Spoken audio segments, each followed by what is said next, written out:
আমার ভাইয়ের রক্তে রাঙানো 21শে ফেব্রুয়ারি আমি কি ভুলিতে পারি। ছেলেহারা শত মায়ের অশ্রু গড়াই ফেব্রুয়ারি আমি কি ভুলিতে পারি।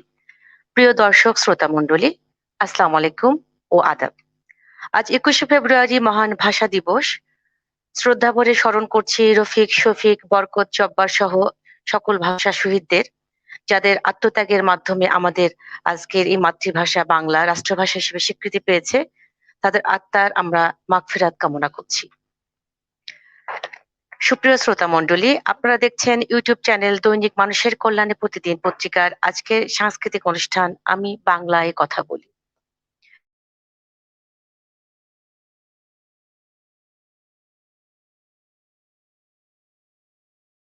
আর অনুষ্ঠানটির পরিকল্পনায় ও সার্বিক নির্দেশনায় আছেন জনাব কবির নেওয়াজ রাজ। কারিগরি সহযোগিতায় আছেন জনাব হাসানুর রহমান সুমন। আমি অতিথিদের তাদের পরিচয় দেবার জন্য অনুরোধ করছি। ধন্যবাদ। আমার প্রিয় তাসমিনা জেরিন ফ্লোর আপু, আপনার প্রাণবন্ত উপস্থাপনা অনুষ্ঠানকে আরো উপভোগ করবে। আমি মতিউর রহমান জিসান। আমার জন্ম বেড়ে ওঠা ময়মনসিংহ শহরে। ব্রহ্মপুত্রের আলো বাতাস জল, হ্যাঁ, ব্রহ্মপুত্র নদ ময়মনসিংহের শহরের পাশে বয়ে গিয়েছে। তো আমি সেখানে বড় হওয়া, সেখানে আমার জন্ম। তারপরে আমি নজরুল বিশ্ববিদ্যালয়ে পড়েছি। এখন আমি কবিতা লিখি, ছড়া লিখি, সামাজিক কাজ করি এবং আমার কর্মজীবনে আমি একজন ব্যাংকার, আইএফএসি ব্যাংকে আছি। ধন্যবাদ। আমার সাউন্ড সিস্টেমের সমস্যা হচ্ছে, তারপরও আমি চেষ্টা করছি যতটুকু সমস্যা মেকআপ করা যায়। আমি ঋষি ভট্টাচার্য, ওনাকে ওনার পরিচয় দেবার জন্য অনুরোধ করছি। উনি কলকাতা থেকে যুক্ত হয়েছেন নমস্কার। আমাদের সাথে। নমস্কার, আমি ঋষি ভট্টাচার্য। আমি কলকাতা, ভারত থেকে। আমি আমার প্রফেশন গান। আমাকে আজকের আপনাদের এই পেজে, মানে আমার খুব ভালো লাগছে আজকে এসে এই পেজে, এত ভালো লাগছে যে আপনারা আমাকে ইনভাইট করেছেন। তাসমিনা দির আহ্বানে আমি এসেছি এখানে। খুব ভালো লাগছে। আশা করি আপনাদের আমার গান ভালো লাগবে। এই সকলকে আজকের মাতৃভাষা দিবস শুভেচ্ছা, অনেক অনেক শুভেচ্ছা। ভালো থাকবেন। এটাই আমার পরিচয়। ধন্যবাদ ঋষি দাদা। আমি প্রথমে একটা ছোট্ট প্রশ্ন আপনাকে করতে চাই। সাধারণত দর্শকরা যে বিষয়টি জানতে চায়, আপনি তো ওপার বাংলায় আছেন, আমরা এপার বাংলায় আছি। তো যতটুকু জেনেছি আপনি তো আহ, আপনার পূর্বপুরুষ কিন্তু বাংলাদেশী ছিলেন। এ বিষয়ে একটা সংক্ষিপ্ত বলা যাবে কিনা, আপনার তো বাবাদের মানে কথা, দাদাদের কথা। আমার বাবা আমার বাবা ওখানেই জন্ম। আমার ঠাকুরদা, ঠাকুমা, বাবা, আমার জ্যাঠা সকলেই ওখানেই ছিলেন। তারপরে আমার মাও ওখানকার। ঢাকা বিক্রমপুরে আমার বাবার বাড়ি ছিল। তো তারপরে ওনারা চলে আসেন, আই থিংক ওনারা অনেক আগেই চলে এসেছেন। তারপরে তো আমরা মানে বাংলাদেশের কথা অনেক শুনেছি বাবার মুখে। আমার বাবা সবসময়, মানে শেষ অবধি, আমার বাবা আজকের গত হয়ে গেছেন, উনি নেই পৃথিবীতে।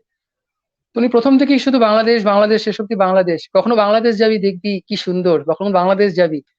ওনার শেষ একটা যাওয়ার ইচ্ছে ছিল, তো সেটা ঈশ্বরের ইয়েতে হয়নি, আর যেতে পারেননি উনি। তো আমাদেরকে বলে গেছেন যে তোরা একবার ঘুরে আসবি বাংলাদেশ, দেখবি কি সুন্দর জায়গা। তো আমাদের একটা স্বপ্ন যে বাংলাদেশ যাবো। আজকে খুব ভালো লাগছে আপনাদের এই পেজে এসে, মনে হচ্ছে যেন নিজের বাড়িতে এসেছি, এরকম একটা যেন ফিল হচ্ছে। খুব ভালো লাগছে। আপনি তো বলেছেন আপনার মা বোধহয় বরিশালের, তাই না? আমার মা আর বাবা বরিশালের, হ্যাঁ। হলো, জি জি। আমার তো বাবা ঢাকা বিক্রমপুর। আপনার বাবা তো বাংলায় সবসময় কথা বলেছেন, এটাও আপনি আমাদেরকে জানিয়েছিলেন। আমার বাংলা বাবা ভাষা, মানে হ্যাঁ। বাঙাল ভাষার টানটা বাবার শেষ অব্দি ছিল। শেষ অব্দি ছিল আমার বাবার ওই টানটা। আজকে আমাদেরকে আমাদের পছন্দের একটা গান বলেন, যেটা আমাদের বাংলা ভাষায় সবাই খুব পছন্দ করে। এরকম একটা গান আমরা শুনতে চাচ্ছি। তো আমি একটা গান শুনেছি বাংলা ভাষার উপরে, আমি বাংলায় গান গাই। ওটা দিয়ে আমি শুরু করছি, আর আশা করি আপনাদের ভালো লাগবে। ঠিক আছে?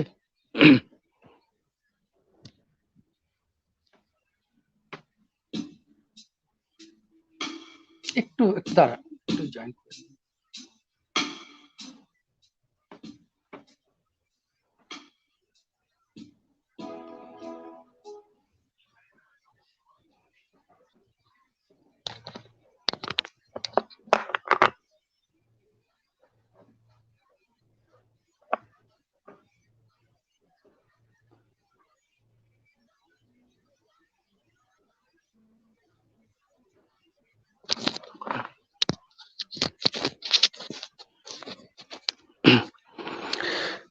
উম,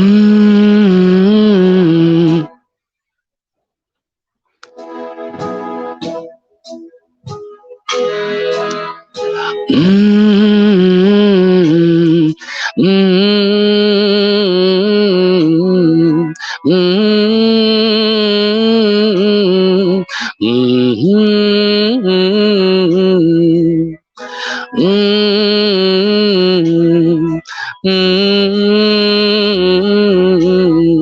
উম, উম, আমি বাংলায় গান গাই, আমি বাংলার গান গাই, আমি আমার আমিকে চিরদিন এই বাংলায় খুঁজে পাই। আমি বাংলায় গান গাই, আমি বাংলার গান গাই, আমি আমার আমিকে চিরদিন এই বাংলায় খুঁজে পাই। আমি বাংলায় দেখি স্বপ্ন, আমি বাংলায় বাঁধি সুর, আমি এই বাংলার মায়া ভরা পথে হেঁটেছি এতটা দূর। বাংলায় আমার জীবনানন্দ, বাংলা প্রাণের সুখ। আমি একবার দেখি, বারবার দেখি, দেখি বাংলার মুখ। উম, উম,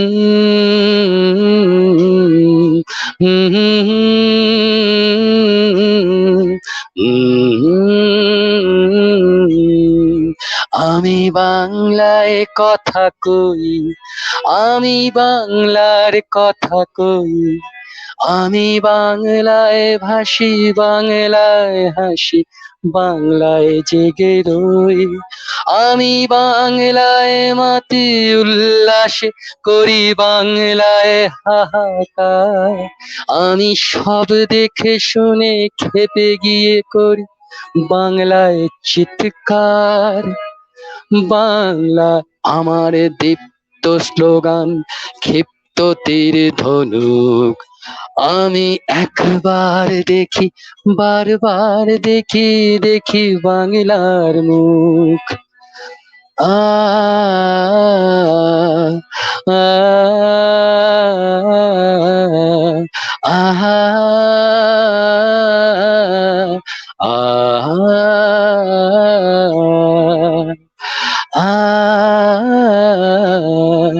উম,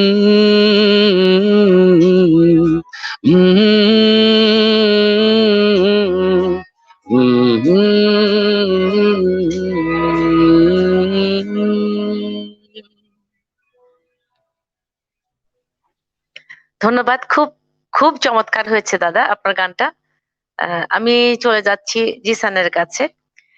আমার একটা ছোট্ট প্রশ্ন যে সাহিত্যের এই জগতে আপনি কিভাবে এসেছিলেন এবং কার উৎসাহে এসেছেন? ধন্যবাদ আপা।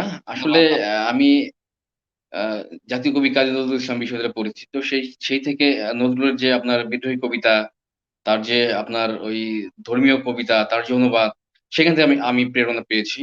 তারপর যখন আমি ঢাকায় আসি, আমার কবি নির্মলেন্দ্র গুণ আমার এলাকার লোক, সে নেটুকুনা বাড়ি আমার ময়মনসিংহ। কবি অসীম সাহা জাতীয় পুরস্কার কবি, তাদের সাথে আড্ডা, গল্প, তারপর হচ্ছে এই আপনার ঘোরাফেরা, সেই থেকে আমার একটা প্রেরণা আসে যে না, তাদের মতো আমাকে কিছু করতে হবে যেন মরার পরে আমি বেঁচে থাকি মানুষের হৃদয়ে। তো সেই থেকে আমার আসলে এই পথে পথ চলা, আর চেষ্টা করছি আসলে। আর কবি তো অনেক বড় বিষয়, আমরা জাস্ট চেষ্টা করি, কতটুকু হয় সেটা দর্শক বলতে পারবে। জিসানের স্বরচিত কবিতা শুনবো নাকি অন্য কোনো কবিতা আবৃত্তি করবেন আজকে? আপু, আমি স্বরচিত শোনাই আমার একটা কবিতা। আমার একটা কবিতা, খুঁজে নিব তোমায়, মতিউর জিসান। এটা রাজশাহী ইউনিভার্সিটির কিছু ছেলে, তারা আবার ইউটিউবে আবৃত্তি করে আপলোড দিয়েছে। যদি হারিয়ে যাও, খুঁজে নেব তোমায়, যদি বদলে যাও, বদলে দিও আমায়। তুমি বলে দাও যত অব্যক্ত কথা, শিহরিত ঢেউ কিংবা স্রোত, স্বপ্নিল রোদ বহমান সদা। আমার নির্ঘুম প্রতিটি রাতের ডানা ভেঙে গেছে আজ, আজও জাগ্রত স্তব্ধ আধারের মন ভালো নেই, নেই কোনো সাজ। মেঘে আর মেঘে ছুটে চলা, খুঁজে নিও আমায়, খুঁজে পাবে মহাকালে তারায় তারায়। এটা আমার স্বরচিত একটা কবিতা এবং এটা পাঠক মহলে খুবই আলোড়ন সৃষ্টি করেছে যারা পড়েছে আরকি। ধন্যবাদ জিসান। আমরা একটু পরে আজকের উপস্থিত সম্মানিত অতিথি যারা এসেছেন আজকে আমাদের মাঝে, তারা তাদের শত ব্যস্ততা এড়িয়ে এসেছেন, তাদেরকে এই জন্য আমরা ধন্যবাদ জানাচ্ছি। এছাড়া আমাদের সাথে যারা যুক্ত আছেন, এই অনুষ্ঠান দেখছেন, তাদেরকে আমি বিশেষভাবে ধন্যবাদ জানাচ্ছি। এছাড়া আরেকটা বিষয় আমি বলতে চাই, আমাদের অনুষ্ঠানে এই মুহূর্তে যারা যুক্ত নেই, কিন্তু পরবর্তীতে আমাদের রেকর্ড তারা দেখবেন, এখন হয়তো কোনো কারণে কোনো কর্মব্যস্ততায় ব্যস্ত আছেন, তাদেরকে আমি অগ্রিম শুভেচ্ছা জানাচ্ছি আমাদের সকলের পক্ষ থেকে। আর আপনারা আমাদের সাথে যারা যুক্ত আছেন, তারা লাইক, কমেন্ট করে এবং শেয়ার দিয়ে আমাদেরকে উৎসাহিত করবেন।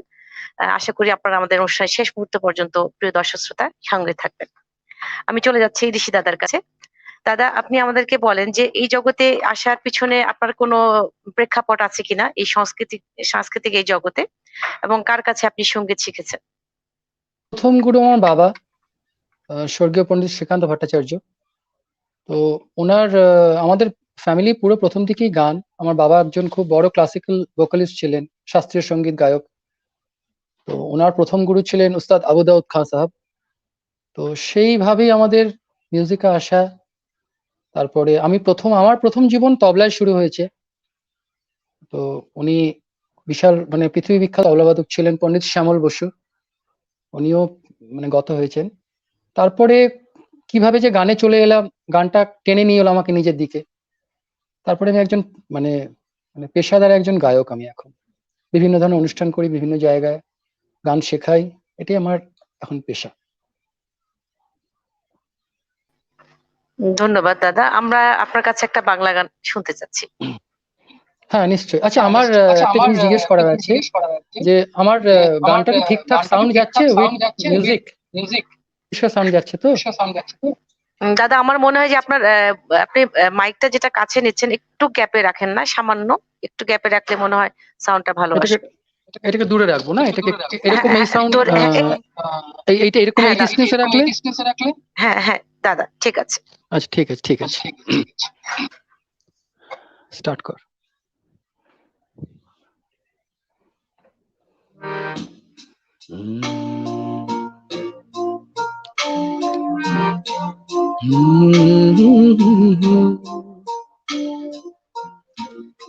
একটু অ্যাডলিপ ছিল, কর দে।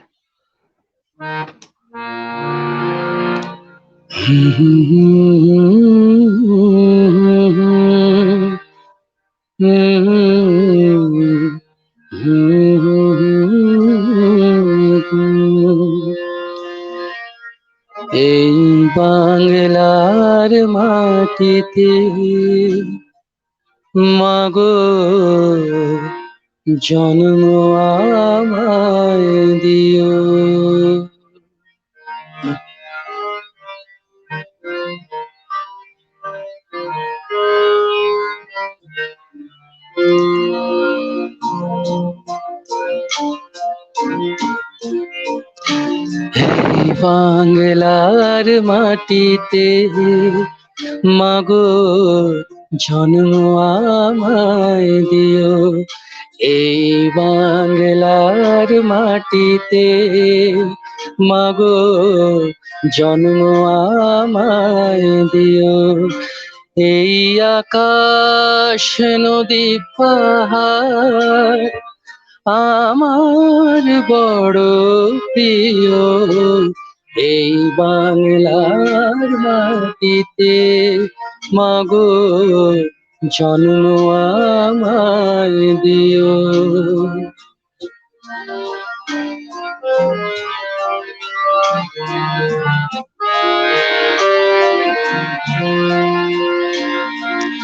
কোথায় বলো এত স্বপন হাওয়াতে ভাসে, কোথায় বলো এত গোফুল বসন্তে হাসে, শরৎ আকাশ কোথায় বলো এমন রমণীয় এই বাংলার মাটিতে, মাগো জন্ম আমায় দিও।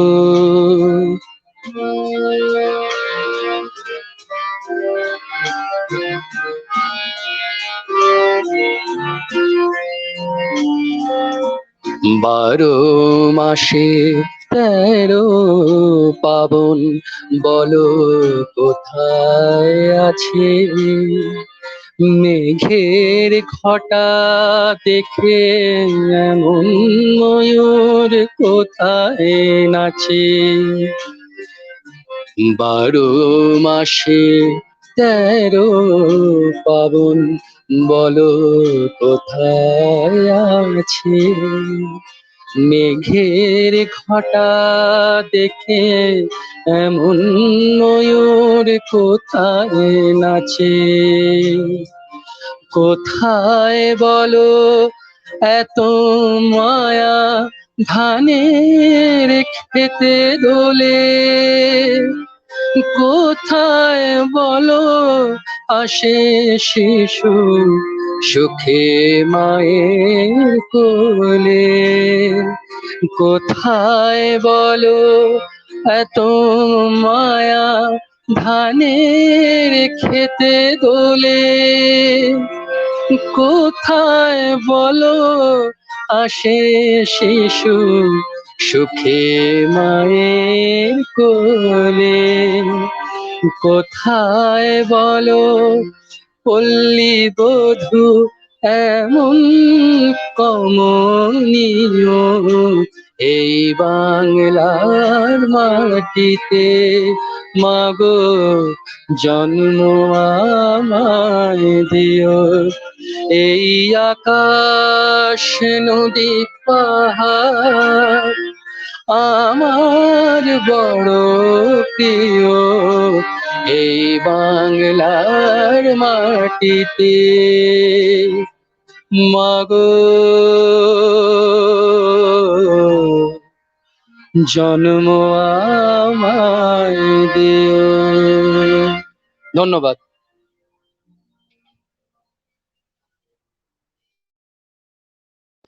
খুবই চমৎকার গান, আমার খুব পছন্দ হয়েছে, আশা করছি দর্শক শ্রোতাদেরও খুব ভালো লাগবে। জিসানের তো মনে হয় পছন্দ হয়েছে, জিসানের মুখ দেখে বুঝতে পারছি। গানটা ভালো হয়েছে না জিসান? জি, আচ্ছা। অসাধারণ, হ্যাঁ, অসাধারণ গান অসাধারণ, করেছেন গান। চমৎকার। আচ্ছা, আমি চলে যাচ্ছি জিসানের কাছে। সাহিত্য চর্চার করতে গিয়ে অনেক সময় তো অনেক ভালো মন্দ অভিজ্ঞতা থাকে, অনেক তিক্ত অভিজ্ঞতা থাকে। তো এমন কোন অভিজ্ঞতার কথা মনে পড়ছে কি, যে যে ঘটনাটা বা যে স্মৃতিটা মাঝে মাঝে মনে পড়ে, যে সাহিত্য সংস্কৃতির অঙ্গনে যাওয়ার পর ঘটেছে? আসলে আপা, হ্যাঁ, এরকম হয় চলতে পথে লেখা, তারপর হচ্ছে আপনার আমরা যে কাজই করি না কেন সবকিছুর একটা অভিজ্ঞতা, বিটার এক্সপেরিয়েন্স আর গুড এক্সপেরিয়েন্স থাকে। তো হয়েছে কি, আমার একটা কবিতা, আমার এক কলিগ, সে কোনো কথা নাই বার্তা নাই, আমাকে না বলে আমার ফেসবুক থেকে আমার ছবি নিয়ে সে নিজের মতো করে অনেক আবেগ দিয়ে আবৃত্তি করে রাত 12টার সময় আমাকে ইনবক্স করে। হুম? ও ভালো আবৃত্তি করে। তারপর আমি তো যার পর নাই, মানে অবাক হয়েছি যে এত রাতে সে কিছু বলেনি, কোন ছবিটা দিবে বা কিভাবে ছবি পেলো, কিভাবে সে আমার লেখা পেলো। হ্যাঁ? দিয়ে তারপর সে শেয়ারও দিয়েছে। তো এটা আসলে লেখক হিসেবে বা আমরা যারা লেখালেখি করি বা কবিতা লেখার চেষ্টা করি, একটা বড় পাওয়া। কারণ আমার দর্শক আমার লেখা পছন্দ করেছে দেখেই তো সে আবেগ দিয়ে বা করে এরকম আবৃত্তি করে আমাকে সারপ্রাইজ দিয়েছে। এরকম হয় আরো। যেমন আমার ছবি, বেশ কিছু, আমার একটা ছবি কালো সানগ্লাস পরা বেশ কিছু পত্রিকা নিউজ করেছে। জাগো নিউজ, তারপর হচ্ছে প্রিন্ট মিডিয়াতে নিউজ করেছে। এখন অনেকে দেখলে আমাকে আমাকে যেখানে যায় আমাকে দেখলে বলে যে, "তোমাকে যেন কোথায় চেনা, চেনা লাগছে।" লাস্ট গত সপ্তাহে আমি 24 চ্যানেলে গিয়েছিলাম ওইখানে। তো আমাকে দেখে বলতেছে যে, "এই ছবিটা তোমার? এই ছবিটা তো আমি কোথায় যেন দেখেছি। তুমি সেই ছেলে?" এরকম হয় অনেক, মানে মজার, মজার ঘটনা হয়। হ্যাঁ, জিসান এবার আমাদেরকে কি আবৃত্তি করে শোনাবেন? আবৃত্তি করার আগে আমি যেহেতু ভাষার মাঠ, তো আমাদের একটু মনে হয় ভাষার যে ইতিহাসটা একটু মনে হয় জানা দরকার। আমি কি বলবো আপা? একটু আলোচনা করব? হ্যাঁ, অবশ্যই। আসলে এই যে বাংলা ভাষা, এটার ইতিহাস প্রায় 1300 বা 1400 বছর আগের। আপনারা হয়তো ভালো জানবেন আমার থেকে। আপনারা, আমি তো অনেক ছোট মানুষ, আপনারা আরো অনেক আগে থেকে হয়তো করেছেন। তো সেই সময় এটা আসলে ইন্দো আর্য ভাষা। তো এই যে দক্ষিণাঞ্চল, দক্ষিণ এশিয়ার যে বাংলাদেশ, তারপর হচ্ছে ভারতের আসাম, ত্রিপুরা, মিজোরাম, হুম? তো এদের একটা বড় অংশ, এবং বাংলাদেশ তো আসলে আমাদের রাষ্ট্রীয় ভাষা বাংলা। একটা বড় ভাষাভাষী, এই অঞ্চলের ভাষাভাষী মানুষের প্রধান ভাষা বাংলা। এবং ভারতে আপনার হিন্দির পরে বাংলাটাকে তাদের বেশি ইয়ে করা হয়, তারা ব্যবহার করে। এবং বাংলাদেশে আমরা সকল কাজকর্মে তো বাংলাই ইউজ করি, বাংলা ব্যবহার করি। এবং 1947 সালে যখন দেশ ভাগ হলো দ্বিজাতি তত্ত্বের ভিত্তিতে, তো হিন্দু, মুসলমান, ভারত আর পাকিস্তান আলাদা হয়ে গেল। তারপরে এই পাকিস্তানের আবার ২ টা অংশ হলো। পূর্ব পাকিস্তান, পশ্চিম পাকিস্তান। তো আসলে এই পাকিস্তান আলাদা হয়েছে, ২ টা ভাগে ভাগ হয়েছে। কিন্তু এই ২ ভাগের ভিতরে প্রায় ২০০০ কিলোমিটার দূরত্ব। তো দেখা যায় আমাদের ভাষাগত অমিল, আমাদের সংস্কৃতিগত অমিল, আমাদের নানা রকম সুযোগ সুবিধাগত, যেমন আ ম পশ্চিম পাকিস্তান, তারা সরকারি চাকরিতে বেশি তাদের কোটা থাকতো। তারা ফ্যাসিলিটি বেশি পেত, চিকিৎসা, শিক্ষা। আমরা বঞ্চিত হতাম। তো সেই সবকিছুর অমিল, তারপরে অনেক বঞ্চিত, লাঞ্ছনা, এইগুলার এই কারণগুলার প্রেক্ষিতে, তো যখন জিন্নাহ সাহেব বাংলাদেশে আসলো, তিনি তখন গভর্নর জেনারেল। দেন কার্জন হলে একটা ঢাকা ভার্সিটির ছেলেপেলে ছিল। সেখানে একটা বক্তৃতা দিল যে উর্দু শিল is the state language of Bangladesh. তো সেখানে উপস্থিত যারা ছাত্র ছিল, বাঙালি ছাত্র যারা ছিল, তারা নানা কণ্ঠে ঝাঁপিয়ে পড়ল যে, "না, এটা হওয়া যাবে না।" তখন সেই লোকটা একটু অপ্রস্তুত ছিল। কিছুক্ষণ বক্তৃতা অফ রেখেছিল, ইতিহাসটাই বলে। তারপর সে আবার শুরু করল। হুম? তারপরে এই বক্তৃতা দেওয়ার ২-৩ ঘন্টা পরে ওই ছেলেপেলে যারা স্টুডেন্ট ছিল, তারা তার সাথে পার্সোনালি দেখা করে। দেখা করে তারা বলে যে, "না, এটা হবে না। কারণ হচ্ছে আ আমরা শুরু থেকেই বাংলা বলেছি। আমাদের বাংলা আমাদের মায়ের ভাষা। বাংলা আমাদের এই অঞ্চলের ভাষায় থাকবে।" এবং সে সময়কার ডাক টিকেট, তারপর হচ্ছে আপনার বিভিন্ন সরকারি যে প্রজ্ঞাপন, সবকিছুতেই উর্দু ছিল, পাশাপাশি ইংরেজি ছিল। বাংলার কোনো অস্তিত্ব ছিল না। হ্যাঁ? সেটাও তারা সেই সেই বিষয়ে তারা প্রতিবাদ করে যে, না, সেখানে বাংলার ঢোকাতে হবে। তো এই যে আজকের যে ২১শে ফেব্রুয়ারি, আজকে যে আমরা মায়ের ভাষায় কথা বলতে পারছি, সেই ১৯৪৭, তারপর ১৯৪৮, হ্যাঁ? ১৯৫২, তারপরে ৭১, আসলে একই ধারাবাহিকতায় আজকের এই পর্যায়ে এসেছে। ২১ আমাদেরকে শিখেছে কিভাবে মাথা নত না করা যায়, কিভাবে মাথা উঁচিয়ে নিজের আ অধিকারকে আদায় করে নিতে হয়। এস আসলে সেখান থেকে আমাদের যে মুক্তিযুদ্ধের প্রেরণা, আমাদের যে ৭১ এসেছে, আমরা যেহেতু ভাষার জন্য আমরা জীবন দিয়েছি, আমরা একটা দেশের জন্য কেন পারব না? এবং আশ্চর্য বিষয়, একমাত্র আমরা বাঙালি, আমাদেরই আছে ২১। আমাদেরই ভাষার জন্য একটা দীর্ঘ ইতিহাস, সংগ্রাম আছে। অন্য কোনো ভাষাভাষী জনগণের এটা নেই। এবং এজন্যই ১৯৯৭ সালে ইউনেস্কো আমাদেরকে এই ২১শে ফেব্রুয়ারিকে আন্তর্জাতিক মাতৃভাষা দিবস হিসেবে স্বীকৃতি দিয়েছে। এটা আমাদের একটা বড় পাওয়া। তো এই যে ২১শে ফেব্রুয়ারি আজকে আমি সকল ভাষা শহীদ সালাম, রফিক, বরকত যারা আছে, নাম না জানা অনেকেই আছে। সবার প্রতি আমি শ্রদ্ধা নিবেদন করছি। আমি আজকে কথা বলছি বাংলা ভাষায়, তাদের সেই অবদান। হুম? তো আমি এখন আমার এই ভালোবাসা দিবস উপলক্ষে একটা কবিতা আমি ৮ টা লাইন শোনাবো। ভালোবাসি সে তো হয়নি বলা, আজ কতকাল আর কত বেলা। হয়নি বেলা শেষ অকারণ, বেলা ফুরানো যে আজ বারণ, আজ ভালোবাসার দিন। আমায় যদি ভালোবাসা দাও, বসন্তের এ বাসন্তী ক্ষণে, সাত প্রহরের যত নির্ঘুম রাত, নিবেদন তব অবুঝ মনে, আজ ভালোবাসার দিন। ধন্যবাদ।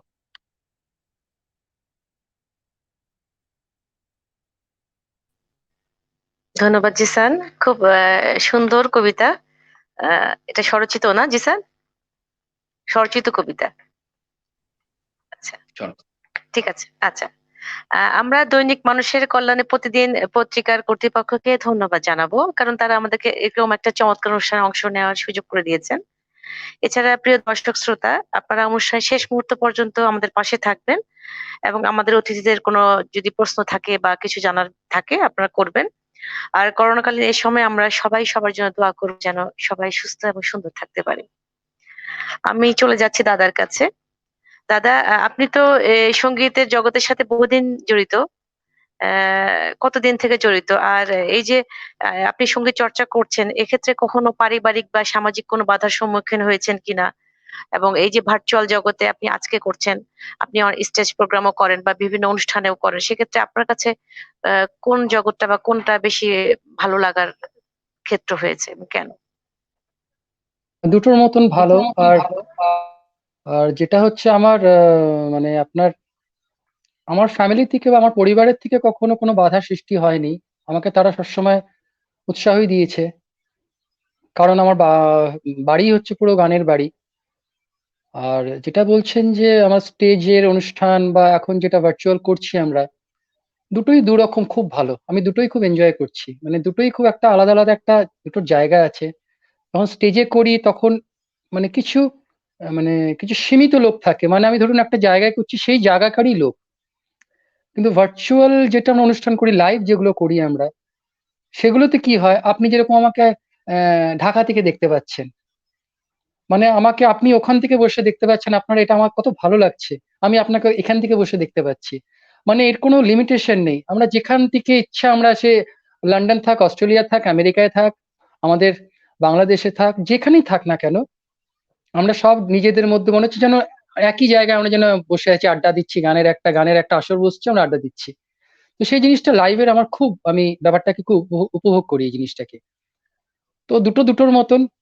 ওটাতে অনেক সময় সাপেক্ষ ব্যাপার থাকে, এটাতে বাড়িতে বসে করা যাচ্ছে, এটাও একটা আমাদের খুব একটা ভালো জিনিস। বাড়িতে বসে বসে আমরা সবাই একে অপরের সাথে একটা কানেক্ট করে আছি, কানেকশনে আছি, লিঙ্কড। তো যাই হোক, এগুলি আমরা দু ধরনের খুব ভালো আমার। আর আমার বাড়ি থেকে কখনো কোনো আমার বাধা পড়েনি। ওরা সবসময় উৎসাহই দিয়েছে। আর আমি গানের জন্য সত্যি কথা বলতে গেলে গান করতে গিয়ে অনেক আমি চাকরিও পেয়েছি, কিন্তু আমার চাকরিটা আমি করিনি কখনো।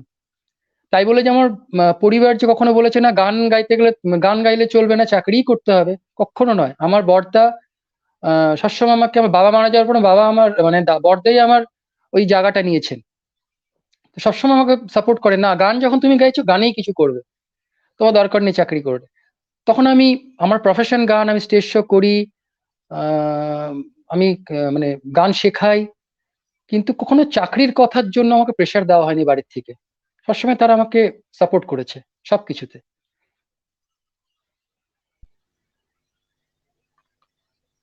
ধন্যবাদ। দাদা, এবার আমাদেরকে কোন গানটা শোনাবেন? এটা একটা খুব আমাদের খুব একটা প্রিয় গান, নজরুল গীতি একটা, মোরা এক বৃন্তে দুটি কুসুম। একটুখানি শোনাচ্ছি ছোট্ট করে, আশা করি আপনাদের ভালো লাগবে।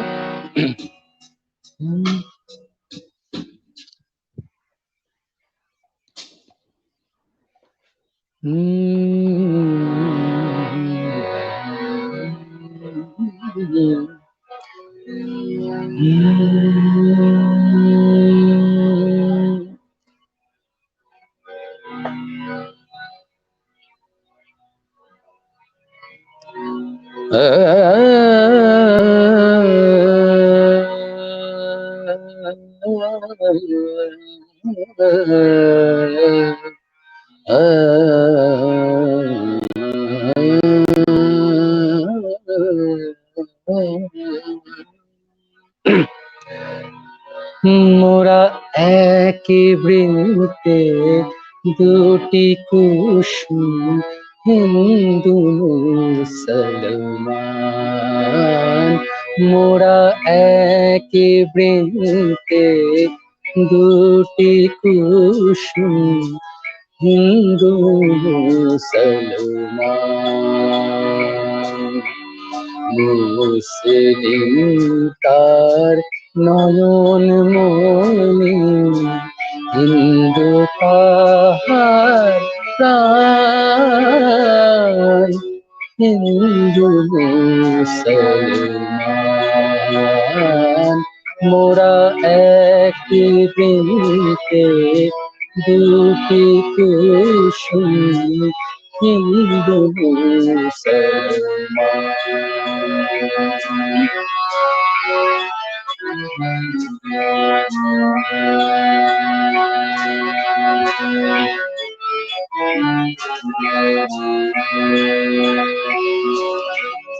এক সে আকাশ মায়ের কোলে যেন রবি শশী দোলে, এক সে আকাশ মায়ের কোলে যেন রবি শশী দোলে, এক রক্ত বুকের তলে এক সোনালীর তার, হিন্দু মুসলমান মোরা এক বিনতে দুটি কুসুম, হিন্দু মুসলমান। মুসলিম তার নয়ন মনি, হিন্দু তাহার প্রাণ, হিন্দু মুসলমান মোরা এক বৃন্তে দুটি কুসুম, হিন্দু মুসলমান। ধন্যবাদ।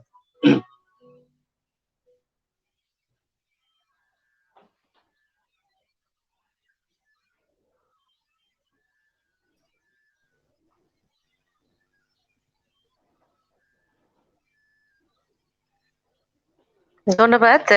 আমি জিসানের কাছে ছোট একটা প্রশ্ন করতে চাই যে জিসানের প্রিয় লেখক কে, এবং আরেকটা বিষয় তারপরে আমাদেরকে জানাবে যে আমাদের সাহিত্য জগৎ কিছুটা পিছিয়ে পড়েছে, কারণ আগে মানুষ পাঠ্য বইয়ের প্রতি বা বিভিন্ন গল্প কবিতার প্রতি একটা আসক্তি ছিল, ছেলে মেয়েরা থেকে শুরু করে বয়স্করাও পড়তেন। এখন অবসর কাটানোর বিভিন্ন বিষয়বস্তু চলে এসেছে, যে কারণে তারা বইয়ের প্রতি বিমুখ হয়ে গেছেন বা সাহিত্য সংস্কৃতির প্রতি কিছুটা বিমুখ আছেন। সেক্ষেত্রে জিসান কোনো পরামর্শ দিবে কিনা? ধন্যবাদ আপা। আসলে আমার বেশ অনেকের লেখায় ভাল লাগে। আমি নজরুলের ভীষণ রকম ভক্ত। কারণ হচ্ছে নজরুলের লেখায় আমার রক্তে একটা তেজ আমার মনের ভিতরে নাড়া দেয়। হ্যাঁ? যেমন আ ওই বিদ্রোহী কবিতা, বলবীর ছিল উন্নতম শির, শির নিহারি আমার ধরিত্রীর। এটা যখন আমি পড়ি, আমার সারা গা আমার শিরশিরে উঠে। মনে হয় যে ভেঙে চুরে সব চুরমার করে দেয়। সব কালো, সব অশুভ সব ভাঙে, ভালো কিছু না।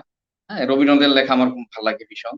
আর এই আধুনিক যুগের যে কবিদের ভিতরে নির্মলেন্দু গুণ, অসীম সাহার কবিতা, তার লেখা আমার ভীষণ ভালো লাগে। আর যেটা বলেছেন আপনি সত্য। আসলে আগের মতো আর নেই এখন। আগে মানুষ শিল্প, সাহিত্য, কবিতা, হ্যাঁ? এগুলো যেমন লিখতো ভালো, ভালো মানের হতো এবং দর্শকও ছিল সেই মানে সেই রকম। তারা এটা থেকে রস আস্বাদন করতে পারত। কিন্তু এখন যেমন আপনার ওই ডিজিটাল যুগ, নানা রকম মিডিয়া, ইলেকট্রনিক মিডিয়া এসেছে। Facebook, YouTube, হুম? এখানেও সাহিত্য চর্চা হচ্ছে। আমরা Facebook এ লেখালেখি করি। কিন্তু এখানে আরো অনেক মানে তাদের বিনোদনের জায়গাটা আরো ব্যাপ্তি অনেক ঘটেছে। তো সেই কারণে শুধু কবিতা বা গল্প বা ওই বই পুস্তকের থেকে বের হয়ে মানুষ এখন মানে আদার যে ইগুলা সেগুলাতে ঝুঁকে পড়ছে। মানুষ এখন ঘুরতে যাচ্ছে। এখন দেখতে পারছে কোন দেশে কোথায় ট্যুর করা যায়, আ দেখার কি আছে, হ্যাঁ? তো সেই আসলে ভালো লেখকও নাই আগের মতো।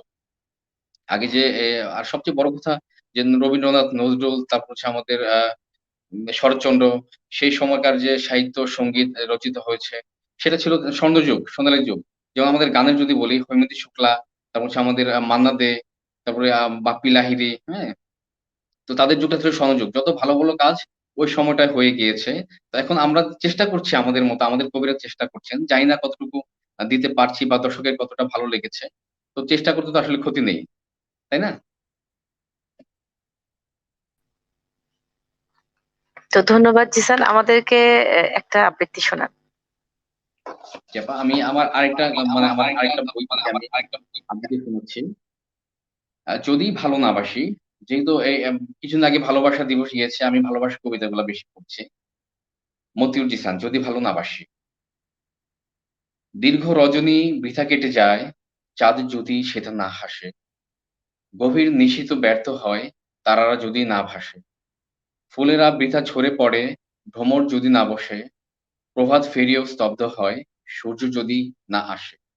হৃদয় তোমার মরুভূমি এক, যদি আমি না আসি, যৌবন যাবে অলস কেটে, যদি ভালো না বাসে। ধন্যবাদ আপা। ধন্যবাদ। প্রিয় দর্শক শ্রোতা, দৈনিক মানুষের কল্যাণে প্রতিদিন পত্রিকা দেশের সাধারণ মানুষের কল্যাণে কাজ করে যাচ্ছে ও বস্তুনিষ্ঠ সংবাদ পরিবেশন করছে। প্রতি সোমবার এই চ্যানেল থেকে রাত ৯টায় নিয়মিত অনুষ্ঠান প্রচারিত হয়। আশা করছি আমাদের পরবর্তী অনুষ্ঠানগুলি আপনারা এভাবেই আমাদের সঙ্গে থাকবেন ও দেখবেন। কেউ আমাদের অনুষ্ঠানে অংশগ্রহণ করতে চাইলে কর্তৃপক্ষের সাথে যোগাযোগ করবেন। দৈনিক মানুষের কল্যাণে প্রতিদিন পত্রিকায় আপনাদের প্রয়োজনীয় বিজ্ঞাপন দিতে চাইলে আপনারা অবশ্যই যোগাযোগ করবেন কর্তৃপক্ষের সাথে। আপনাদের যে কোনো পরামর্শ আমরা সাদরে গ্রহণ করব। আমি চলে যাচ্ছি দাদার কাছে। দাদা, আপনার প্রিয় সঙ্গীত শিল্পী কে এবং আপনি কোন ধরনের গান করতে পছন্দ করেন? আমি আমার প্রিয় শিল্পী ক্লাসিক্যালে আমার প্রিয় শিল্পী হচ্ছেন ওস্তাদ আমির খান সাহেব, ওস্তাদ বড়ে গোলাম আলী খান সাহেব। আর অনেক অনেক শিল্পী আছেন, মানে মানে পণ্ডিত যশরাজ জি, পণ্ডিত এটি কানন। আর এই মুহূর্তে মানে এই প্রজন্মে আমার সব থেকে প্রিয় শিল্পী হচ্ছে উস্তাদ রাশিদ খান সাহেব। উনি বিশ্ববিখ্যাত একজন শিল্পী শাস্ত্রীয়। আর আর লাইট মিউজিকে আমার পছন্দ হচ্ছে মান্না দে, মোহাম্মদ রফি, কিশোর কুমার। আমি সব গান শুনি। আমি গজল থেকে শুরু করে আমি পিওর ক্লাসিক্যাল মিউজিক। আমি কেননা আমার সাবজেক্টই ক্লাসিক্যাল মিউজিক, শাস্ত্রীয় সঙ্গীত। আমি ওটাও খুব অনুষ্ঠান করি, গজলও গাই। আবার নর্মাল আমাদের যেটা সাধারণ আমরা যেটা সিনেমার গান যেগুলো একদম অতি সাধারণ আধুনিক সঙ্গীত যেটা, ওটাও আমি খুব পছন্দ করে গাই। আমার কাছে হচ্ছে গান গান, তার কোনো মানে এই গানটা গাওয়া যাবে না। যেরকম একটা সময় ছিল শাস্ত্রীয় সঙ্গীত, যারা শিল্পী বড় বড় ওস্তাদরা ছিলেন ওরা বলতেন যে তুমি যদি শাস্ত্রীয় সঙ্গীত গাইছো তুমি অন্য গান গাইতে পারবে না। আমি মনে করি সবই তো সুর, সবই তো তাল। আমার কথা হচ্ছে যদি গানের কথা ভালো হয়, গানে যদি ফিল থাকে, তো কেন গাইবো না? আমি কেন শুধু শাস্ত্রীয় সঙ্গীত নিয়ে পড়ে থাকবো? সেটা তো সারেগামাই আছে, এটা তো সারেগামা আছে, ওটাতেও কিছু কথা আছে, এটাতেও কিছু কথা আছে। আমার কথা হচ্ছে যেটা আমার মন টানবে আমাকে যেই গানের দিকে, আমি সেই গানটাই গাইবো। আমি সেই মনে করি আমি সব ধরনের অনুষ্ঠান করি। তাতে কারুর খারাপ লাগতে পারে, কারোর ভালো লাগতে পারে, কিন্তু গানটা আমি মনে করি আমার নিজের ভালো লাগার জন্য, আমি নিজে সুস্থ থাকার জন্য আমি সব ধরনের গান গাই। ধন্যবাদ। দাদা, আজকে আমাদের একটা গান শোনান, আরেকটা। আমি একটা খুব ভালো আমার গুরুজির লেখা একটা গান একটা গাইছি আমি। আমার খুব প্রিয় গান। আমার গুরু হচ্ছেন শ্রী গৌতম ঘোষাল স্যার। তো ওনার একটা বাংলা গান আমি গাইছি, আশা করি আপনাদের ভালো লাগবে। এটা ওনারই কম্পোজিশন, ওনারই সুর, ওনারই লেখা, ওনারই গাওয়া।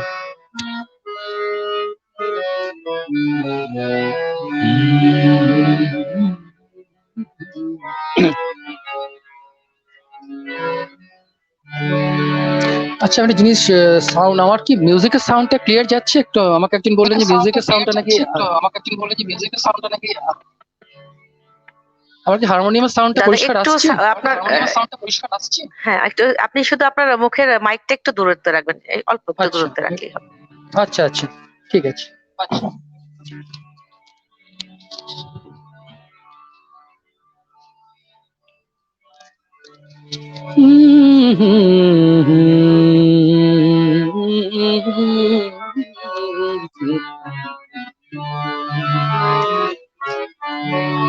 কোন কথা নেই, কথা নেই, কথা নেই,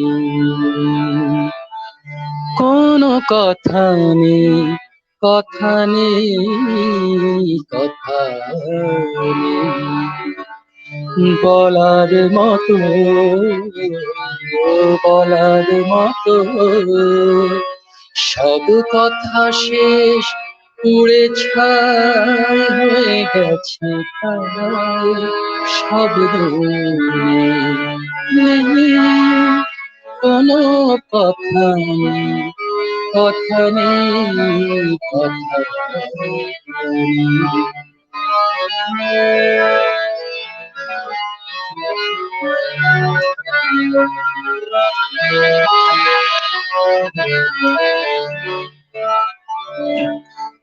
আলতো আদরে যাও হৃদয় ছুঁয়ে, মন থেকে মন শুধু যাও পেরিয়ে।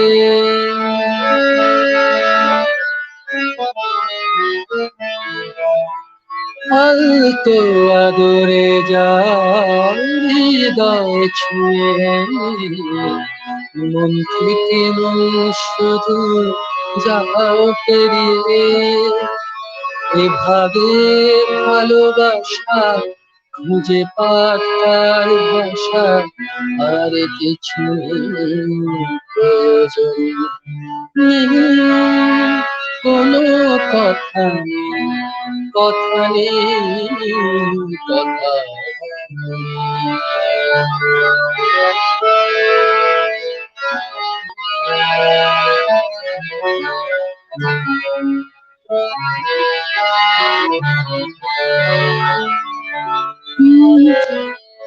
এ হাতে হৃদয় রেখে হেঁটে যাও পথ, পিছনে দাঁড়িয়ে থাক পুরনো শপথ।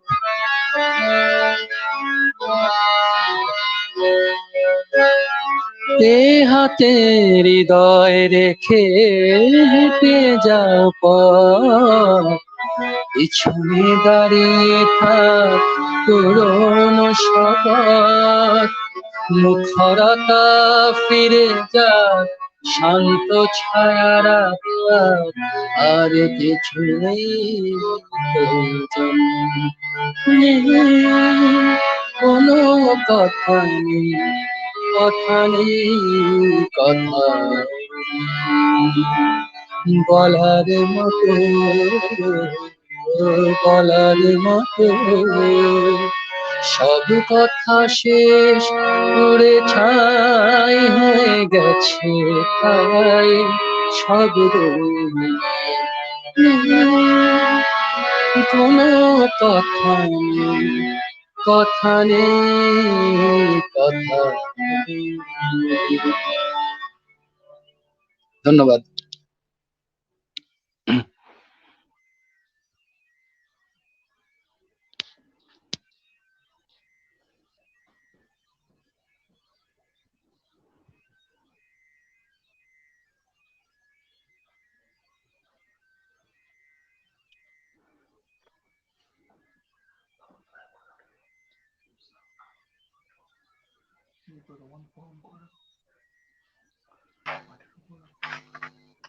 আমাদের আরো দুজন অতিথি শিল্পী ছিলেন। একজন হলেন জসিম হিমেল, আবৃত্তি শিল্পী, খুব চমৎকার আবৃত্তি করেন। আর একজন ছিলেন এমএইচ ইকবাল হাসান হৃদয়, সাংবাদিক, উপস্থাপক। উনি কবিতা লেখেন ও বিশিষ্ট সঙ্গীত শিল্পী। ওর নিজস্ব একটা চ্যানেলও আছে। এখন জসিম উদ্দিন হিমেল একটু জরুরি কাজে বাইরে আছেন, যে কারণে উনি যুক্ত হতে পারেনি আমাদের সাথে। আর এমএইচ ইকবাল হাসান উনি বলেছেন যে কিছুক্ষণ পর উনি যুক্ত হবেন আমাদের সাথে। আমরা আমাদের অনুষ্ঠানটা চালিয়ে যাই সে পর্যন্ত।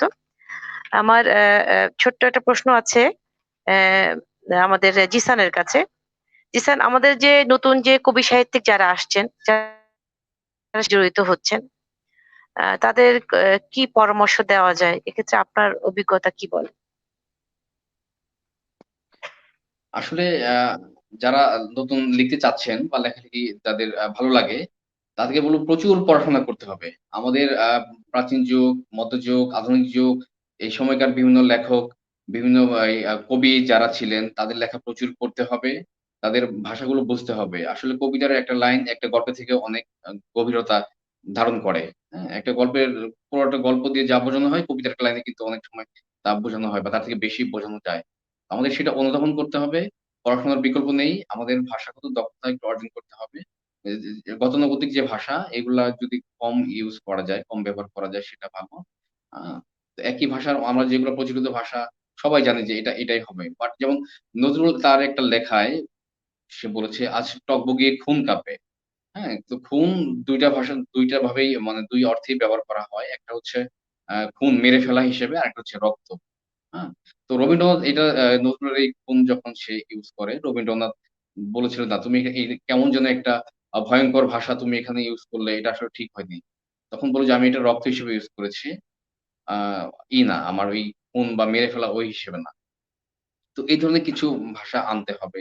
আবার যদি আ ফিউশন করা যায়, হ্যাঁ? এখন তো ফিউশন চলছে, গানেও ফিউশন চলছে। আমাদের কবিতাতেও ফিউশন যদি করা যায়, সেক্ষেত্রে হয়তো আধুনিক দর্শক যারা বা শ্রোতা যারা কবিতা প্রেমী, যারা সাহিত্যপ্রেমী তারা তাদের হয়তো ভালো লাগতেও পারে। এটা শুরু করেছিল নজরুল সেই আগে ফিউশনটা। আলগা করো খোপার বাঁধন দিল নেহি মেরা রোজ ভাই। এই বাংলা তারপর হচ্ছে আপনার উর্দু বিভিন্ন ভাষার মিশ্রণে চমৎকার ছন্দ ঠিক রেখে চমৎকারভাবে সে এটা ফুটিয়ে তুলেছিল। তো একটা বিষয়। আরেকটা বিষয় হচ্ছে আমাদের নতুন যারা লেখক তারা অনেক ভালো। তারা আ আ কি বলে? তারা লেখালেখি মানে যারা শুরু করতে চাচ্ছে তারা হয়তো অনেক ভালো শ্রোতা, ভালো পাঠকও তারা। কিন্তু সঠিক জিনিসটা বেছে নিতে হবে। সঠিক মানে কোন লেখাটা পড়লে, কার লেখাটা পড়লে আমরা আরো বেশি অভিজ্ঞ হব। আমাদের এটা মস্তিষ্ক আরো ভারী হবে, সেটাও বুঝতে হবে। অনেক লেখক আছে, অনেক আমাদের কবি সাহিত্যিক আছেন। সবার লেখা আসলে সবাই বুঝেও না বা যাটা মানে সহজ থেকে শুরু করতে হবে। যারটা মাথায় ঢুকিয়ে যার লেখাগুলা আমরা সহজেই অনুধাবন করতে পারি, বুঝতে পারি। এভাবে শুরু করতে হবে, আস্তে, আস্তে কঠিনে যেতে হবে। তাহলে আমি মনে করি এভাবে ধীরে, ধীরে হয়তো একটা পর্যায়ে একটা কিছু হবে, ভালো কিছু হবে।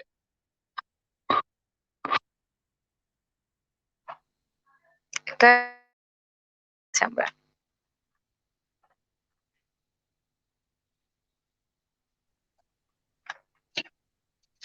ওই যে আমি ফিউশন বললাম, আমি আমার বাংলাদেশের যে কবি নির্মল গুণ তার একটা ফিউশন কবিতা হুম, হুম। ফেয়ারওয়েল টু ট্রাম্প, এটা আমি একটু পাঠ করছি আরকি। The China mask is now torn, Donald Trump এখন ইতিহাস। The Biden green is now born. So far so good, so far so good. Now we are in a reviewing mode. Let the blazing White House be now free from fire and dinged mounds of God bless America.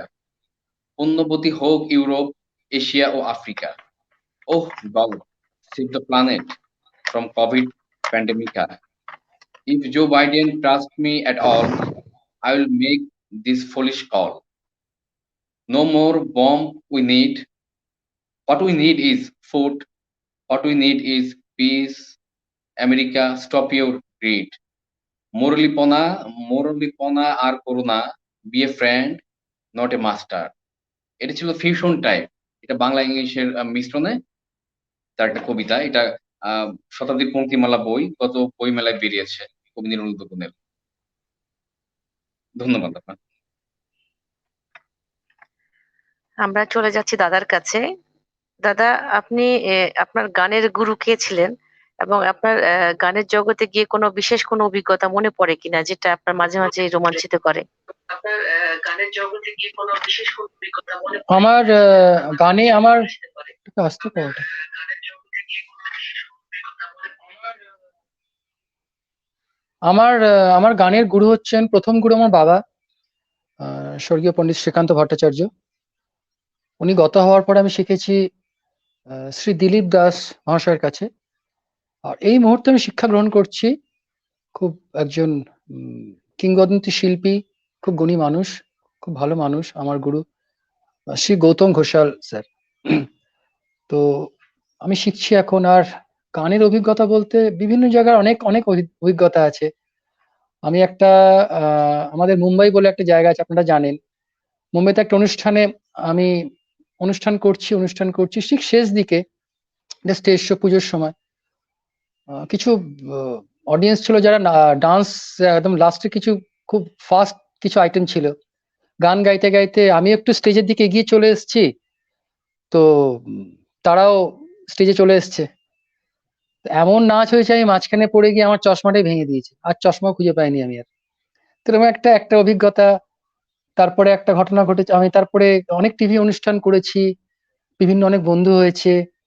তো অনেক অভিজ্ঞতা আছে, বন্ধু বান্ধবদের সাথে এদিক ওদিক অনেক অভিজ্ঞতা আছে, সেগুলো বলে বোঝানোর নয়। একবার আমার এরকম হয়েছে যে হঠাৎ আমি আমাদের সিকিম একটা আমাদের ট্যুর ছিল, সিকিমে একটা অনুষ্ঠান, মানে আমি বেড়াতে গেছিলাম ফ্যামিলির সাথে।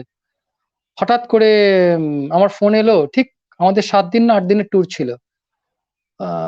2 দিনের মাথায় একটা ফোন এলো কলকাতা থেকে, যে আপনার এরকম অনুষ্ঠান আছে, আপনাকে চলে আসতে হবে। আমি পুরো ফ্যামিলি ছেড়ে আমি চলে এলাম ব্যাক করে। আমার ট্যুরটা আমি তারপরে আর ঘোরা হয়নি আমার। এরকম অনেক খারাপ ভালো মিশিয়ে অনেক অভিজ্ঞতা আছে আমার।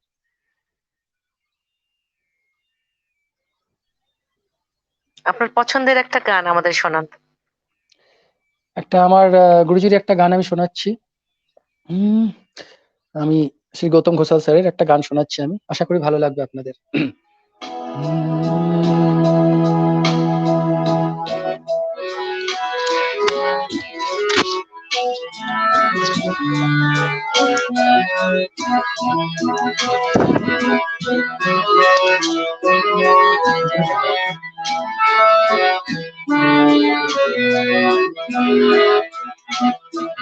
যারে যারে ফিরে যা, চলে যা, ফিরে যা, যারে যারে ফিরে যা, চলে যা, ফিরে যা, পাঁজর ছিঁড়ে রোদের ভিড়ে মিশে যা, ফিরে যা, যেখানে নেমেছে শুধুই সুখের পিছে ছুটে যাওয়া, যা যা যা, যারে যারে ফিরে যা, চলে যা, ফিরে যা।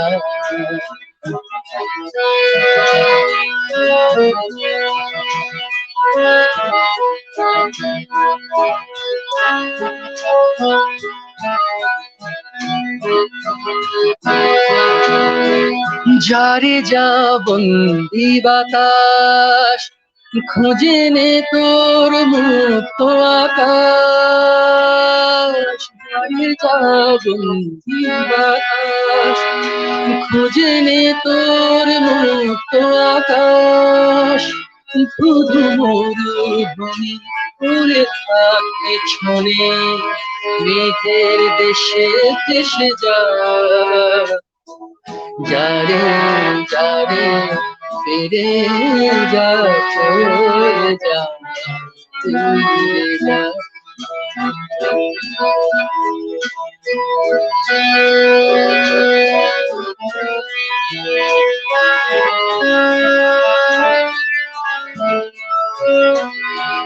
যারে যা ক্লান্ত ডানা, পেরিয়ে যা চেনা সীমানা, যারে যা ক্লান্ত ডানা, পেরিয়ে যা চেনা সীমানা, শুধু মুখোশে চেনা সুখ আপোষে, এই ঘরে বার ভুলে যা,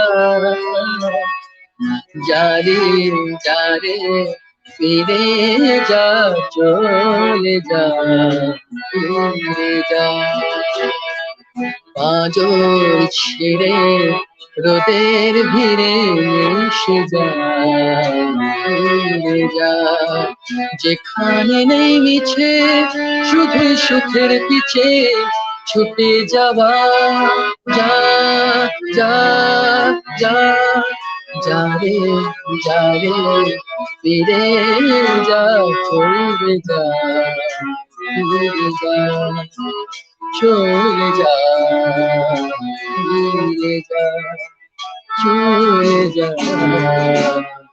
ফিরে যা। ধন্যবাদ। অসাধারণ গান গেয়েছেন, অসাধারণ। ধন্যবাদ। দর্শকরা অনেক কমেন্টস করছে আপনাদের এই গান এবং কবিতা নিয়ে। আমাদের সময় স্বল্পতা, আমরা তারপরও চেষ্টা করছি। অনেকেই প্রশংসা করেছেন গানের এবং জিসানের আবৃত্তির। তো আমি জিসানের কাছে একটা বিষয় জানতে চাই যে অবসর সময় এই তো গেল কবিতা আবৃত্তি বা কবিতা লেখা বা বিভিন্ন বিষয়ে লেখা, বা ব্যাংকিং পেশার পাশাপাশি অবসর সময় আর কিভাবে কাটে? ধন্যবাদ। আমি আমার অবসরটাকে আমি একটু প্ল্যান করি। আমি ফ্রাইডে স্যাটারডে কি করব আমি নোট করি। আমি কানেক্টেড থাকি, কানেক্টেড উইথ মানে ভালো ভালো জ্ঞানী গুণী যারা জ্ঞান সাধক জ্ঞান তপস্বী যারা তাদের সাথে আমি কানেক্ট থাকার চেষ্টা করি। এই ফ্রাইডে, স্যাটারডে, শুক্র, শনিবার আমি তাদের সাথে আড্ডা দিই, গল্প করি। আমি ট্যুর করি। আমি সিলেট গিয়েছি কিছুদিন আগে। আজকেও আমি সিরাজগঞ্জ, শাহজাদপুরে প্রিসিলা আসছিল রবীন্দ্র ভার্সিটিতে একটা প্রোগ্রামে। ২১শে ফেব্রুয়ারি উপলক্ষে প্রোগ্রাম। তো প্রিসিলা আসছিল। সেখানে আমি নিজে গিয়েছি তার সাথে তার প্রোগ্রামে থাকার জন্য। হ্যাঁ? তো সেখান থেকে ভিসি স্যারের সাথে দেখা করে আমি আবার আপনার এই প্রোগ্রামে এসেছি। তো ওই অবসরগুলো এভাবে কাটে আমার। আমি অবসর লিখি যখন আমি জার্নি করি, আমার ২ টা লাইন মনে মনে হলো যে ২ টা লাইন কবিতার হিসেবে নেয়া যায়। আমি আমাদের ওই মুঠোফোনে আমি করি। লিখে ফেলি ২ টা লাইন। তারপর আবার যখন মনে হয় আরো ২ টা লাইন আবার লিখে ফেলি। এভাবে আমি ছন্দের আসলে আ মালা গাঁথি। তো এভাবে অবসর কাটে। আর হচ্ছে আমি গবেষণা হাত দিয়েছি আমি। আমার একটা যৌথ গবেষণা কর্ম আমেরিকা থেকে বের হয়েছে। তারপর আমার লেখা কলকাতার সপ্তদিকে অধিকারী উনার সম্পাদনায় বের হয়েছে গত গত বছর, গত ফেব্রুয়ারিতে। এভাবেই কাটে আসলে আমার দিনগুলো। আজকে জিসান আমাদের কোন কবিতাটা এই মুহূর্তে শোনাবে? আচ্ছা, কবিতা যাচ্ছি। কবিতা যাওয়ার আগে আমি আরেকটি বিষয় একটু আলোকপাত করি। সেটা হচ্ছে আ কবি, শিল্পী বা সাহিত্যিক যারা, তারা আসলে কখনো অমর হয় না। সবাই বলে সাবেক মন্ত্রী, সাবেক প্রধানমন্ত্রী, সাবেক রাষ্ট্রপতি। কেউ বলে না সাবেক নজরুল, সাবেক রবীন্দ্রনাথ কিংবা সাবেক মান্না দে, সাবেক শিল্পী, সাবেক আইয়ুব বাচ্চু, কেউ বলে না। তো এরা অমর হয়। তো তাদের লেখা, তাদের কাজ, তাদের গান, সৃষ্টি এই সবগুলোই তাদেরকে বাঁচিয়ে রাখে যুগের পর যুগ, বছরের পর বছর। যতদিন পৃথিবী থাকে তারা থাকে। তো এখন আমি আমাদের প্রয়াত একজন কবি, সে আ গতকালকে মারা গিয়েছে। কাজী রোজী, উনি বাংলাদেশের একজন সংসদ সদস্য ছিলেন। খুব ভালো লিখেন। আমি তার সম্মানে তার প্রতি শ্রদ্ধা রেখে তার একটি কবিতার কিছু অংশ আমি পাঠ করছি। একটি মাইক্রোবাস, তোমরা দুজন ও জীবন্ত লাশ আমি, কাজী রোজী। আমাকে যেভাবে খুশি নিয়ে যাও, তবে রাত হলে ভালো হয়। মাইক্রোতে তুলে নিলে সুবিধা হবে। ভোরের আলো ফোটার আগেই পৌঁছে যেতে পারবো আমার বাড়ি, যেখানে আমার মা অপেক্ষার দরজায় বসে।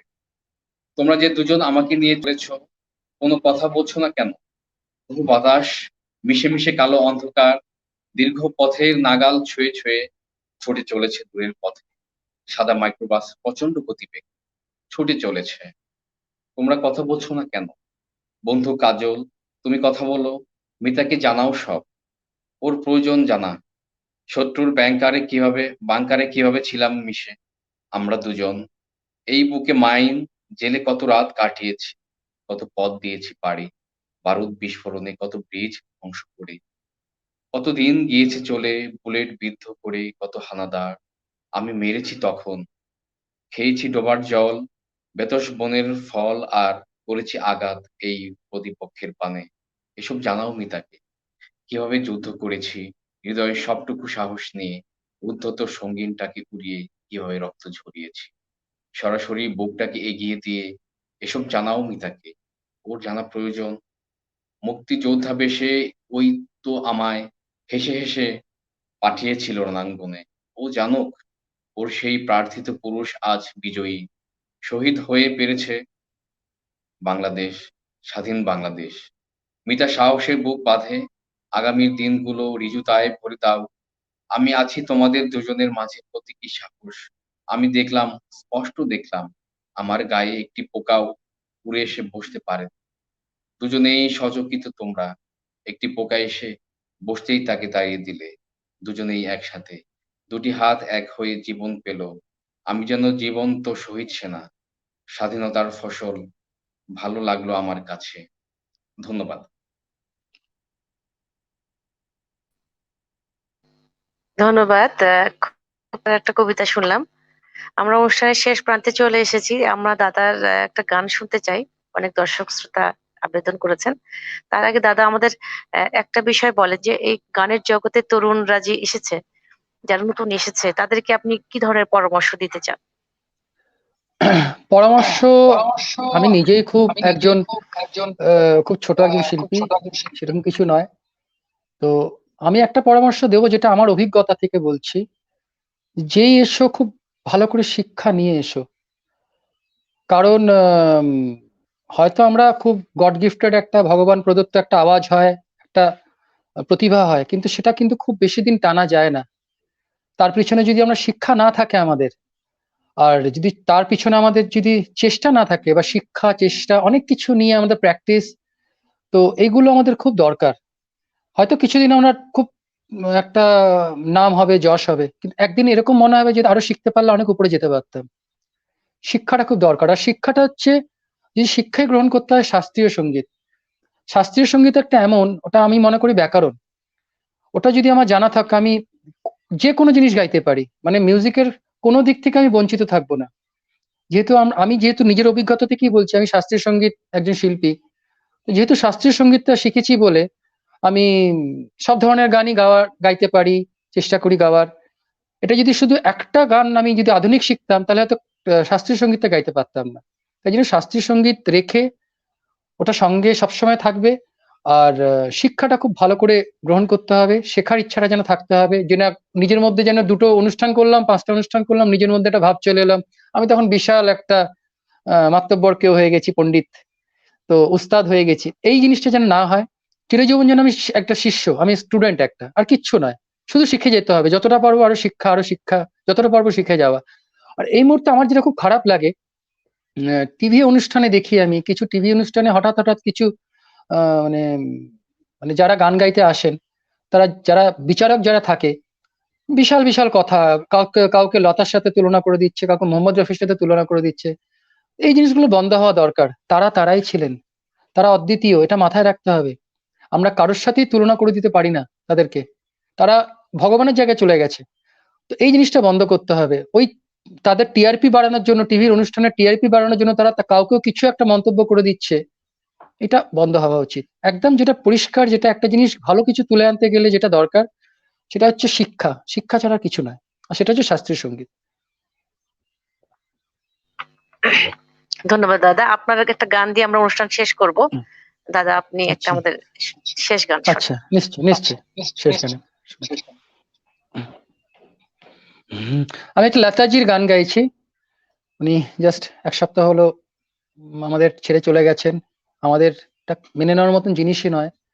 তো আমি আজকে লতাজির একটা গান রেখেছি, তো ওনাকে উৎসর্গ করছি আমি গানটা। আশা করি আপনাদের ভালো লাগবে।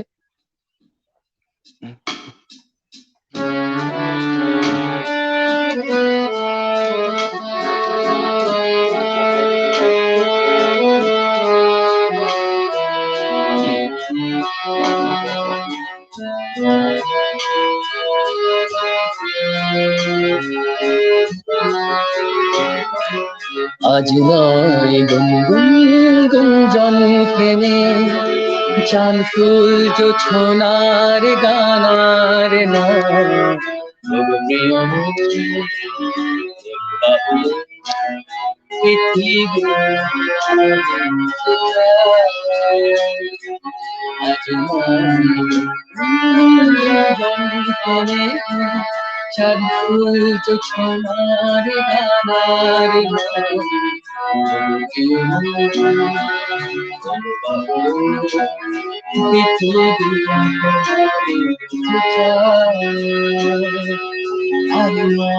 নিষ্ফল খন্দন শুধু নিজের স্বার্থের বন্ধন, খুলে দাও জানালা, আসুন সারা বিশ্বের বেদনার স্পন্দন,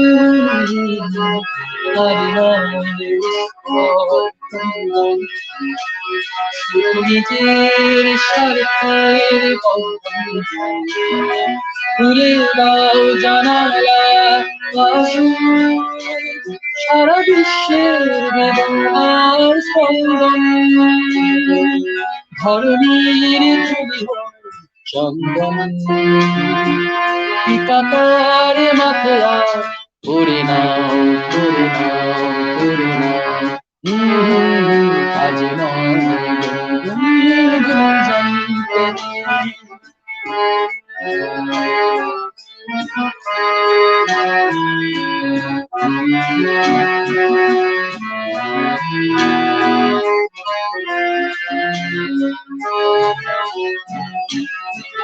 কার ঘরে প্রদীপ চলে, কার বাঁচার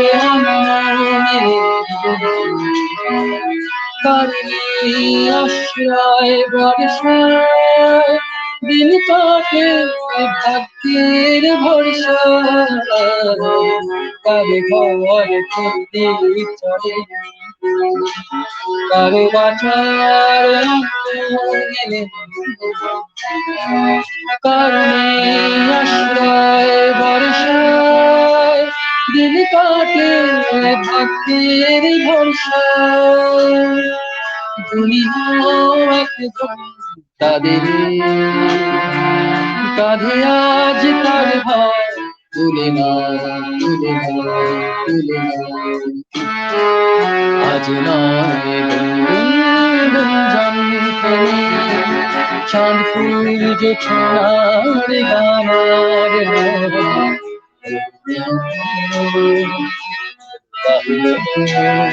পৃথিবী তোমার চিতায়, পৃথিবী তোমার চিতায়, পৃথিবী তোমার চিতায়।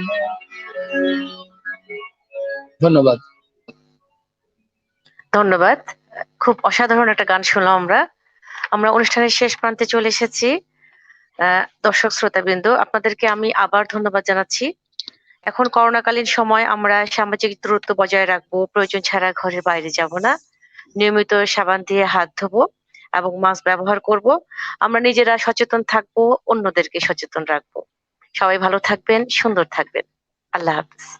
ধন্যবাদ।